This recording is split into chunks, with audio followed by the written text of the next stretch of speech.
Jangan lupa follow, subscribe, like, komen, dan share ya guys ya.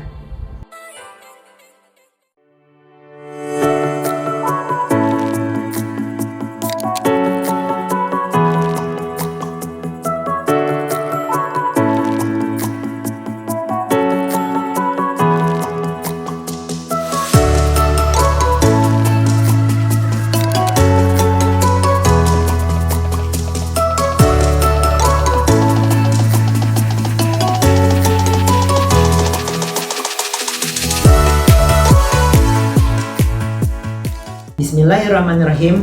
Assalamualaikum warahmatullahi wabarakatuh. Salam sejahtera untuk kita semua. Sebelumnya, perkenalkan, nama saya Farid Nopiar SHI MIP, salah satu dosen pada program studi Ilmu Pemerintahan, Fakultas Ilmu Sosial dan Ilmu Politik di Universitas Lambung Mangkurat. Adapun tujuan saya untuk membuat video ini adalah untuk memenuhi salah satu persyaratan sertifikasi dosen tahun 2025, yaitu pernyataan diri dosen dalam unjuk kerja Tridharma Perguruan Tinggi atau PDD UKT-PT, khususnya pada aspek pengajaran. Sebagai salah satu dosen yang aktif pada Prodi Ilmu Pemerintahan Fakultas Ilmu Sosial dan Ilmu Politik Universitas Lambung Mangkurat, saya telah diamanahi untuk mengampu mata kuliah Tata Kelola Keuangan Pemerintahan. Saya akan memulai dengan menjelaskan deskripsi dan informasi umum dari mata kuliah ini. Pada mata kuliah ini, kita akan membahas konsep-konsep dasar keuangan publik dan sistem tata kelola keuangan pemerintahan yang mencakup sejarah, pengertian dan ruang lingkup kebijakan tata kelola keuangan pemerintahan, serta hubungan keuangan antara pusat dan daerah. Pada mata kuliah ini dilaksanakan dengan metode pembelajaran ceramah, diskusi interaktif, pemecahan kasus atau case method, presentasi kelompok, dan pembelajaran mandiri yang terstruktur. Pelaksanaan pembelajaran mata kuliah ini menggunakan bahasa Indonesia dan dengan didukung beberapa referensi dalam bahasa Indonesia dan bahasa Inggris. Melalui mata kuliah ini, mahasiswa diharapkan mampu menjelaskan konsep dasar tata kelola keuangan pemerintahan, mengklasifikasikan kebijakan keuangan, memahami dan menjelaskan proses pembuatan kebijakan keuangan, serta dapat mengidentifikasi serta menganalisis hubungan keuangan antara pusat dan daerah. Adapun materi yang menjadi pokok bahasan pada mata kuliah ini meliputi konsep dasar keuangan publik dan sistem tata kelola keuangan pemerintahan, kebijakan tata kelola keuangan pemerintahan, reformasi kebijakan tentang tata kelola keuangan pemerintahan, dan hubungan keuangan antara pusat dan daerah. Capaian pembelajaran yang ingin dituju setelah mempelajari mata kuliah ini adalah mahasiswa mampu menjelaskan dan menganalisis konsep dasar keuangan publik dan sistem tata kelola keuangan pemerintahan. Mahasiswa mampu memahami dan menganalisis reformasi kebijakan tentang tata kelola keuangan pemerintahan. Mahasiswa mampu menjelaskan, memahami, dan mengklasifikasikan kebijakan tata kelola keuangan pemerintahan. Dan yang terakhir, mahasiswa mampu menjelaskan dan mengkategorikan hubungan keuangan antara pusat dan daerah. Bismillahirrahmanirrahim. Assalamualaikum warahmatullahi wabarakatuh. Waalaikumsalam warahmatullahi wabarakatuh. Selamat pagi, salam sejahtera untuk kita semua. Alhamdulillah kita bisa kembali melanjutkan diskusi kita pada mata kuliah tata kelola keuangan pemerintahan. Sebelumnya sehat semua nih? Sehat. Ya itu ya. Semuanya bahagia? Bahagia. Jadi sudah cukup modal untuk tetap hidup ya. Asalkan bahagia, asalkan sehat, sudah cukup. Asalkan makan bisa dicari ya. Oke. Kita akan melanjutkan materi kita tentang mata kuliah tata kelola keuangan pemerintahan. Kita memasuki pada pertemuan selanjutnya, yaitu membahas tentang desentralisasi fiskal. Agak asing ya terdengar ya. Apa sih desentralisasi fiskal itu? Tapi sebenarnya mata kuliah desentralisasi fiskal ini merupakan sambungan dari materi kita yang terdahulu. Jadi desentralisasi fiskal ini penghubung antara kebijakan keuangan pemerintahan yang sudah kita bahas sebelumnya dengan materi yang selanjutnya tentang hubungan keuangan antara pusat dan daerah. Oke. Selanjutnya, apa sih capaian yang akan kita raih saat kita mempelajari materi tentang desentralisasi fiskal ini? Yang pertama CPL yang kedua, yaitu menguasai konsep dasar dan menganalisis kebijakan tata kelola keuangan pemerintahan. Makanya saya bilang desentralisasi fiskal ini masih dalam ranah pembahasan kita yang terdahulu tentang kebijakan keuangan pemerintahan. Tapi dia jembatan untuk menghubungkan kita memahami materi selanjutnya nanti tentang hubungan tata kelola keuangan pemerintahan antara pusat dan daerah. Kemudian CPMK-nya ada di CPMK 3, yaitu mahasiswa mampu membedakan berbagai kebijakan tata kelola keuangan pemerintahan. Kemudian sub CPMK-nya yang lebih fokus lagi bahwa mahasiswa mampu menjelaskan dan mengidentifikasi tentang desentralisasi fiskal. Oke. Jadi minggu kemarin kita sudah membahas apa saja jenis-jenis kebijakan pemerintah di bidang keuangan. Ada yang masih ingat apa saja jenis-jenis kebijakan pemerintah di bidang keuangan? Ada yang masih ingat? Ya, bisa. Saya Pak, ke kebijakan fiskal dan moneter. Oke, siap, benar sekali. Kebijakan pemerintah di bidang keuangan itu ada dua macam, kebijakan fiskal dan kebijakan moneter. Kalau kebijakan moneter itu lebih kepada prinsip keuangannya. Jadi bagaimana si pemerintah itu mengelola keuangan secara fisik, entah itu nilai mata uang, jumlah mata uang yang beredar, dan itu dilakukan oleh Bank Indonesia. Sedangkan kebijakan moneter itu adalah bagaimana si pemerintah itu mengelola keuangan di pemerintahan dalam hal bagaimana mengelola keuangan pengeluaran pemerintah dan bagaimana mengelola pendapatan pemerintah. Oke. Terus apa hubungannya kebijakan yang diambil dalam pemerintah dengan desentralisasi fiskal?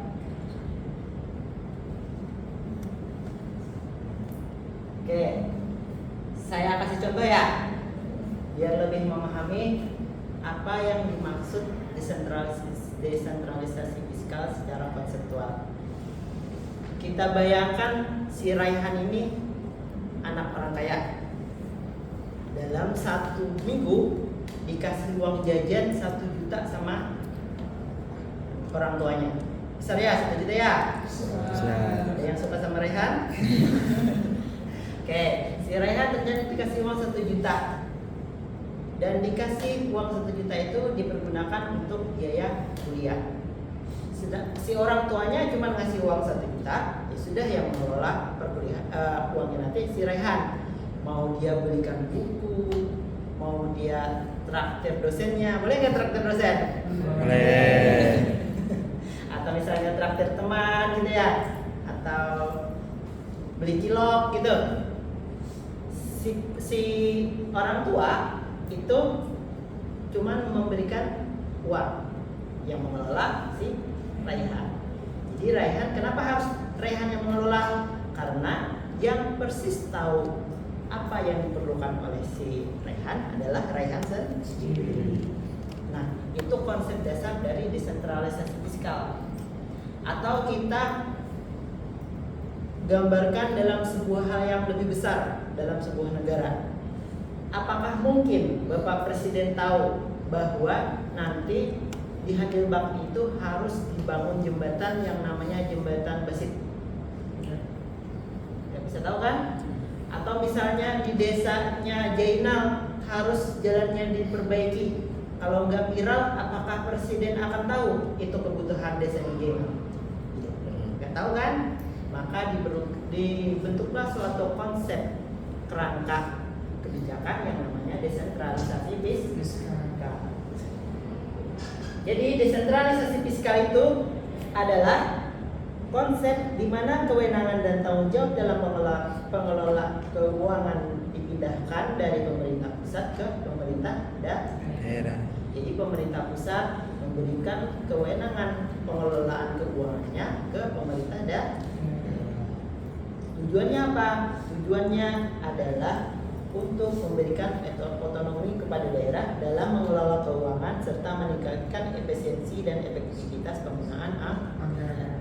Sehingga dana yang diberikan, dana yang didapatkan, dana yang berada di kas daerah itu dapat terserap secara efektif dan efisien. Kenapa? Karena si daerah itulah yang benar-benar tahu sebenarnya kebutuhan apa sih yang diperlukan oleh daerah, sehingga si pemerintah pusat memberikan kewenangannya kepada pemerintah daerah untuk dikelola. Paham ya? Sampai sini ada pertanyaan? Pak, jadi desentralisasi fiskal itu seperti pemerintah pusat memberikan uang ke pemerintah daerah gitu kan Pak. Nah, apakah itu juga sama halnya dengan yang disebut dengan dana perimbangan? Nah gitu. Jika pemerintah pusat memberikan uang ke pemerintah daerah, lalu pemerintah pusat ini perannya seperti apa sih Pak dalam keuangan itu kan? Terima kasih. Ya, terima kasih Rifda. Secara sederhana seperti itu memahaminya. Artinya si pemerintah pusat memberikan uang kepada pemerintah daerah untuk dikelola. Tapi desentralisasi fiskal itu merupakan sebuah konsep kebijakan yang rumit dan sangat kompleks. Di dalamnya nanti ada bagaimana si pemerintah daerah mengutarakan kebutuhannya. Terus bagaimana si pemerintah daerah membuat kebijakan keuangannya. Yaitu yang seperti dikatakan si Rifda itu ada PAD ya. PAD itu apa Rifda? Pendapatan asli daerah. Itu merupakan salah satu komponen pendapatan daerah. Makanya nanti ada arus keuangan bolak-balik antara pusat dan daerah. Nah, tapi nanti secara rincinya akan kita bahas di pertemuan selanjutnya tentang hubungan keuangan antara pusat dan daerah. Makanya saya bilang bahwa konsep desentralisasi fiskal ini adalah sebuah kerangka kebijakan keuangan yang akan menghubungkan kita untuk memahami materi kita selanjutnya tentang hubungan keuangan antara pusat dan daerah. Oke, demikian tadi pembahasan kita mengenai desentralisasi fiskal. Kita sudah mempelajari bagaimana konsep dasar desentralisasi fiskal. Kemudian kita bahas sejarah panjang desentralisasi fiskal di Indonesia, dan kita membahas 4 pilar yang ada di desentralisasi fiskal. Sampai sini ada pertanyaan? Kalau tidak ada pertanyaan, akan saya bagi kelas ini kepada 2 kelompok. Masing-masing kelompok harus mendiskusikan dan mencari kira-kira di daerahnya program apa yang dijalankan oleh pemerintah yang berkaitan dengan desentralisasi fiskal. Kemudian nanti disusun laporannya dalam bentuk makalah dan kita diskusikan di kelas. Oke. Sampai sini tidak ada pertanyaan? Cukup. Kalau tidak ada pertanyaan, saya rasa cukup. Salah hilaf mohon maaf. Semoga bisa menjalani hari-harinya lebih bahagia. Wassalamualaikum warahmatullahi wabarakatuh. Waalaikumsalam warahmatullahi wabarakatuh.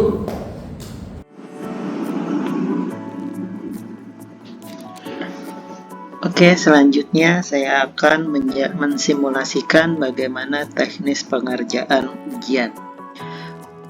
Teknis pengerjaan ujian ini dapat diberlakukan untuk ujian akhir semester atau ujian tengah semester.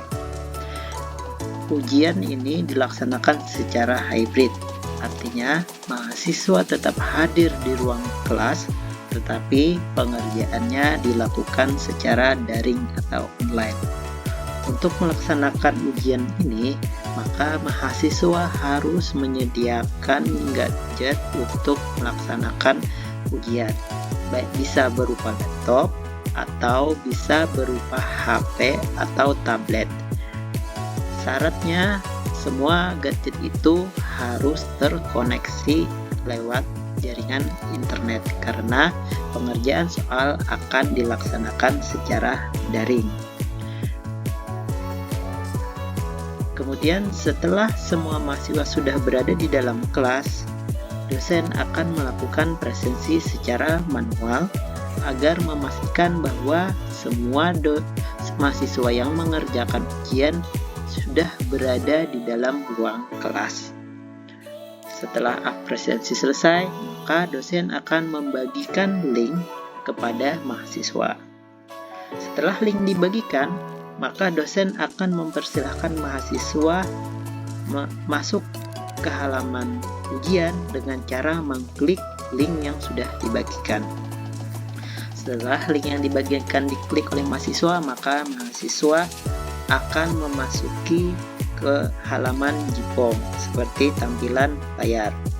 Nah, pada tampilan ini harus dipastikan bahwa link yang diklik adalah sesuai dengan mata kuliah yang diujikan. Setelah sesuai, maka mahasiswa harus mengisi identitas yang dibutuhkan untuk melakukan ujian, memilih kelas, kemudian mengisi nomor HP, kemudian menuliskan nama. Diusahakan pada penulisan nama harus nama lengkap supaya tidak tertukar antara satu mahasiswa dengan mahasiswa yang lain. Kemudian memilih program studi, mengisi nomor absen, kemudian mengisi alamat. Nah, untuk token itu harus menunggu dari dosen. Maksudnya supaya pengerjaan ujian bisa dimulai bersamaan. Jadi dosen akan mengumumkan token yang diperlukan untuk mengakses halaman berikutnya yang berupa halaman soal. Untuk itu kita skip dulu tokennya, kita isi data-data yang selanjutnya, misalnya NIM. Walaupun mahasiswa sudah mengisi semua data, tidak bisa mahasiswa itu langsung masuk ke halaman berikutnya apabila tokennya belum diisi. Nah, ini memungkinkan supaya pengerjaan soal dilaksanakan antara semua mahasiswa itu dilaksanakan secara bersamaan. Setelah dosen sudah memastikan semua mahasiswa telah mengisi seluruh data yang diperlukan dan sudah mengisi dengan isian yang benar, maka dosen akan mengumumkan token yang untuk mengakses halaman berikutnya. Setelah token sudah diberikan, maka mahasiswa mengklik pilihan berikutnya. Nah, setelah mengklik pilihan berikutnya, maka mahasiswa akan masuk kepada halaman soal. Soal yang diberikan itu terdiri dari 20 soal dengan waktu pengerjaan selama 25 menit. Soal bentuknya pilihan ganda, namun dituntut untuk berpikir kritis. Artinya mahasiswa harus benar-benar memahami seluruh materi yang diberikan oleh dosen saat pembelajaran, dan tipikal soal itu merupakan tipikal soal analisis. Jadi soalnya itu akan diberikan 5 pernyataan. Dari 5 pernyataan ini dipilih jawabannya mana dari pernyataan ini yang paling benar menurut mahasiswa. Tidak perlu khawatir karena antara satu mahasiswa dengan mahasiswa lain akan menerima soal dengan urutan secara acak. Walaupun mahasiswa duduk berdampingan, maka antara mahasiswa dan teman di sampingnya tidak akan menerima soal yang sama urutannya. Artinya mahasiswa akan menerima soal secara acak. Begitupun dengan pilihan ganda yang disajikan akan ditampilkan secara acak. antara satu mahasiswa walaupun dia akan membandingkan di soal yang sama, tapi pilihan ganda yang disajikan akan tersaji secara acak. Nah, untuk mengerjakannya, mahasiswa tinggal mengklik dari jawaban yang menurut mahasiswa rasa paling benar. Tinggal diklik di lingkaran, maka akan muncul lingkaran berwarna ungu. Setelah semua dipastikan soal dijawab dengan benar, mahasiswa tinggal mengklik submit atau kirim. Setelah mahasiswa mengirim jawaban, maka akan muncul pesan jawaban Anda telah direkam. Dan mahasiswa diharapkan mengklik lihat skor. Dengan mengklik lihat skor, maka mahasiswa akan masuk ke halaman hasil dari ujian yang telah dikerjakan, yaitu di sini di poin total 100/100. Artinya mahasiswa sudah mengerjakan seluruh soal dengan benar sehingga mendapatkan poin 100. Nah, mahasiswa diharapkan mengcapture atau men-screenshot hasilnya dengan disertakan tampilan dari namanya. Fungsinya adalah untuk apabila terjadi kesalahan input oleh dosen, maka mahasiswa boleh melakukan komplain terhadap nilainya dengan cara menunjukkan hasil screenshot dari nilai yang telah didapatkan saat ujian. Nah, apabila waktu sudah habis, maka dosen akan mengakhiri pengerjaan dengan cara mengklik atau menonaktifkan menerima jawaban pada GPOM.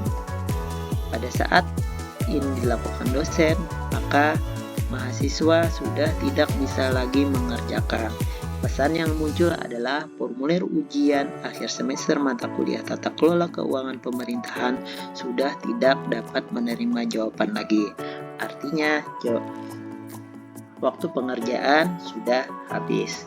Nah, untuk memastikan semua jawaban disubmit, maka dosen akan memberikan peringatan waktu pada 10 menit terakhir, 5 menit terakhir, dan 1 menit terakhir. Apabila mahasiswa terlambat mengklik submit dan akses soal sudah ditutup, maka jawaban tidak akan terekam pada GPOM-nya dosen. Setelah semua mahasiswa mengerjakan, maka pada halaman GPOM dosen akan terekam jawabannya. Nih, misalnya ada satu mahasiswa yang sudah mengerjakan dan nilainya pun bisa dilihat oleh dosen. Namanya pun yang mengerjakan sudah bisa dilihat oleh dosen. Untuk melihat rekapnya, maka dosen tinggal mengklik lihat di spreadsheet. Maka akan masuk ke halaman spreadsheet dengan daftar seluruh mahasiswa yang telah mengerjakan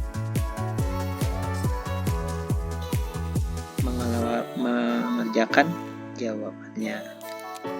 Dan sini sudah terlihat nama dan jawabannya, NIM-nya, kemudian kelasnya. Makanya pada saat mengisi, kemudian ada waktunya, waktu pengerjaannya. Nah, sehingga tidak bisa mahasiswa itu protes dan tanpa menunjukkan bukti screenshot hasil akhir dari jawabannya. Setelah semua jawaban sudah terkumpul, dosen tinggal markup dan menginput pada nilai mahasiswa di halaman Simari. Demikian tadi penyajian video pernyataan diri dosen dalam unjuk kerja Tridharma Perguruan Tinggi atau PDD UKT-PT, khususnya pada aspek pembelajaran. Semoga dapat memberikan keberkahan dan manfaat serta dapat dinilai sebagai ibadah untuk kita semua. Salah dan hilaf mohon maaf. Wassalamualaikum warahmatullahi wabarakatuh. Salam.